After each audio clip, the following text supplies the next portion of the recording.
It was scary. Yeah, it was wonderful. Live television.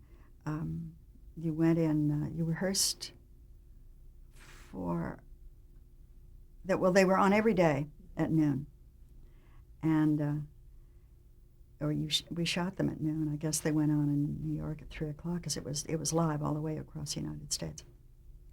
And um, I don't remember how many days we rehearsed. I guess we rehearsed for 4 days, but a 1 hour show in 4 days. And then you'd go in really, really early in the morning, like 5 o'clock, and get your, do the final, blockings and lighting and everything, and your makeup, and you'd have a lunch break about 10:30, and then do the show live. And one of the ones I remembered, and this was live television, they give you the countdown and the point, and we entered the scene and there were no lights. The lights hadn't gone on. You just pressed on in the dark. I mean, we weren't in the dark. We could see perfectly well what we were doing, but it was like a run through. It was all of a sudden in the middle of the scene, boom, the lights came on. And of course, one is apt to forget their lines from time to time. I remember I did once, and I went up higher than a kite, and Irene Hervey, who is the mother of the singer Jack Jones, she was playing a matriarch of a family, and I came in to tell her something about the painting that Father had done or something. And I could not remember my line to save my soul.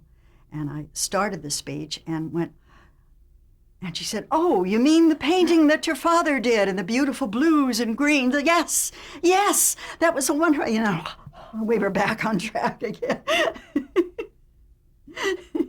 And then I had another time. It was, and it's not funny, it was unfortunate. The star of the show was, who shall remain nameless, who's passed away now anyway, but was a woman who had a little drinking problem. I didn't realize it. I was very naive about things like that. I wouldn't have known for the world. I did, however, have a crush on the director, whose name was Walter Grauman. I've told him this since, and he invited me to go to lunch with them on the day of the show, and I was just thrilled. Well, I knew there was nothing, was nothing romantic about it. I was only 15 and a half, 16, and he was, in his late 20s or whatever. But I just had this big crush on him. I thought he was so handsome.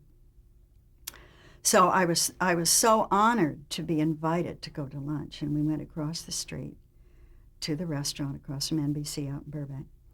And I wasn't very hungry at that hour in the morning. I had a Coca-Cola and maybe half a sandwich. And we came back and we did the show.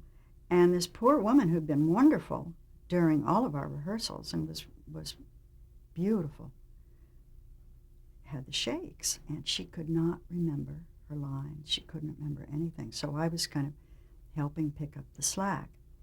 And I was playing her daughter. And years later, when I told Wally Grauman what a crush I had on him, he said, "The reason I invited you to lunch was that I felt that she wouldn't drink if she was sitting there with a child. And I was trying to keep her from drinking before the show. And I was afraid if I let her go off by herself, she would, be drunk." And he said, "I wished I'd let her drink.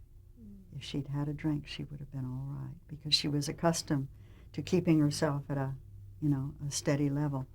Anyway, she didn't have her prop, and bless her heart, she had a hard time. But that was an experience, because to do a whole show with somebody that you're not really sure is going to get through it is an experience.